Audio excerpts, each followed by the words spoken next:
keeping up with our motto, let learning be a joy and teaching a pleasure. Here we are with a remote teaching and learning process to bridge the gap. Happy learning, students.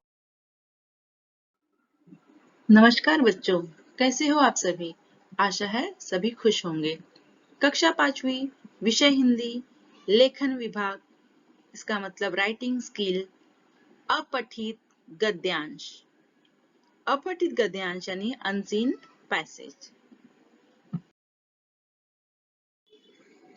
अपठित गद्यांश वह गद्य खंड है जो पहले कभी पढ़ा नहीं होता है। अपठित गद्यांश के नीचे कुछ प्रश्न दिए जाते हैं जिनके उत्तर देने होते हैं, इसलिए अपठित गद्यांश को ध्यान से पढ़ना चाहिए।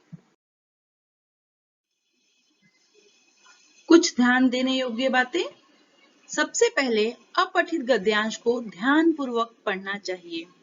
उसकी प्रमुख बातों यानी इंपॉर्टेंट पॉइंट्स को लिख लेना चाहिए।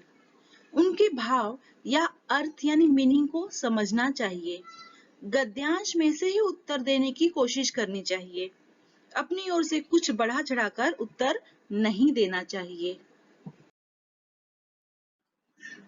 आइए अपठित गद्यांश को पढ़ते हैं, फिर उसमें दिए गए प्रश्नों के उत्तर देने की कोशिश करते हैं। हर देश का अपना एक राष्ट्रीय झंडा होता है, वह उस देश का प्रतीक होता है। हमारे देश का राष्ट्रीय झंडा तिरंगा है। इसमें मुख्य 3 रंग होते हैं, केसरिया, सफेद और हरा। सबसे ऊपर केसरिया रंग की पट्टी है, बीच में सफेद रंग की पट्टी है और हरे रंग की पट्टी सबसे नीचे है। केसरिया रंग बलिदान का प्रतीक है, सफेद रंग सच्चाई और शांति का प्रतीक है तथा हरा खुशहाली का प्रतीक है। हरा रंग हमारे देश की सुख समृद्धि को भी दर्शाता है। हमारे देश का तिरंगा हमारी शान का प्रतीक है। झंडे के बीचों बीच एक चक्र है जिसे अशोक चक्र कहते हैं। ना हम प्रश्न देख लेते हैं। प्रश्न 1, राष्ट्रीय झंडा तिरंगा किस देश का है? प्रश्न 2, तिरंगे में कौन कौन से रंग हैं? प्रश्न 3, सफेद रंग किसका प्रतीक है? प्रश्न 4, अशोक चक्र किस रंग की पट्टी पर होता है? प्रश्न 5, केसरिया रंग किसका प्रतीक है? प्रश्न 6, अशोक चक्र किसे कहते हैं? प्रश्न 7, हरा रंग किसका प्रतीक है? प्रश्न 8, इस गद्य खंड के लिए उचित शीर्षक लिखिए यानी टाइटल।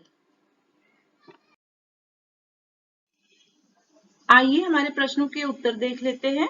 उत्तर 1, राष्ट्रीय झंडा तिरंगा हमारे भारत का है। दूसरा, तिरंगे में केसरिया, सफेद और हरा रंग होता है। तीसरा, सफेद रंग सच्चाई और शांति का प्रतीक है।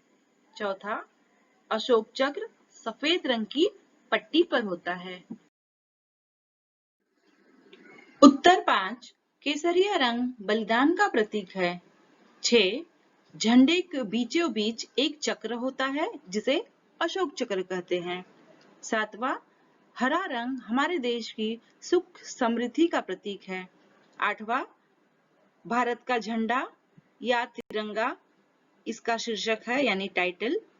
तो बच्चों, इस तरह से हमने देखा कि सारे प्रश्नों के उत्तर गद्यांश में ही होते हैं, इसलिए उस गद्यांश को ध्यानपूर्वक पढ़ना होता है।